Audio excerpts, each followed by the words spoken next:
ഒടുവിൽ രാമൻ സമ്മതിച്ചു. രാജ്യം മുഴുവനും ദുഃഖസാഗരത്തിലായി. പെട്ടെന്നു തന്നെ രാമൻ്റെ അനുരഞ്ജനപ്രകാരം സീതാദേവിയും ലക്ഷ്മണനും അന്തഃപുരത്തിലേക്ക് പോയി.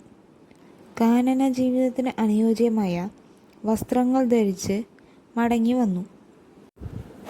ലക്ഷ്മണൻ ഭരതൻ്റെ ഭാര്യയായ മണ്ഡാവിയെ കൗസല്യയെ ഏൽപ്പിച്ചു. രാമനും സീതയ്ക്കും ധരിക്കാനുള്ള മരവൂരി കൈകേയി തന്നെ കൊടുത്തു. സുമേന്ദർ തേർ യാത്രയ്ക്ക് സന്നദ്ധമാക്കി നിർത്തി. രാമനും സീതയും ലക്ഷ്മണനും അച്ഛനമ്മമാരെ വന്ദിച്ച ശേഷം തേരിൽ കയറി. അവർ 14 കാലത്തെ വനവാസത്തിനായി പുറപ്പെട്ടു. അവരോടൊന്നിച്ച് അയോധ്യ നഗരം കഴിയുന്നതും വരെ നിരവധി പൗരന്മാരും അനുഗമിച്ചു. ഗംഗാ നദിക്കരയിലെത്തിയ അവർ അന്നു രാത്രി അവിടെ തങ്ങി. രാമനും സീതയ്ക്കും കിടന്നുറങ്ങാൻ ലക്ഷ്മണൻ ഒരു മരച്ചോട്ടിൽ ഒരു പുൽമെത്തയുണ്ടാക്കി. ശൃംഗവേരപുരത്തിലെ നിഷാദ രാജാവും ശ്രീരാമഭക്തനുമായ ഗുഹൻ അവരെ സൽക്കരിച്ചു. പൗരന്മാരെല്ലാം കൂടി കാട്ടിലേക്ക് വന്നാൽ തനിക്കും അവർക്കും അസൗകര്യവും ബുദ്ധിമുട്ടും ഉണ്ടാകുമെന്ന് മനസ്സിലാക്കിയ രാമൻ അവരെ സൂത്രത്തിൽ തിരിച്ചയക്കാൻ നിർബന്ധിതനായി. സുമേന്ദ്രനെയും മടക്കി അയച്ചു. പിറ്റേന്ന് ഗുഹൻ്റെ തോണിയിൽ കയറി അവർ കാട്ടിലേക്ക് യാത്ര തിരിച്ചു.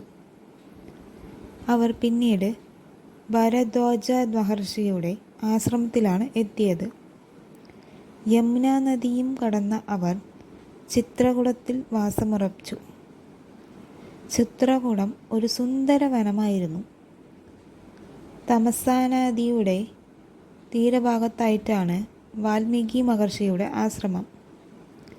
അവിടെ ചെന്ന ശ്രീരാമനെ വാൽമീകി സ്വീകരിച്ച് പൂജിച്ച് ഫലമുദാദികൾ നൽകി ആദരിച്ചു.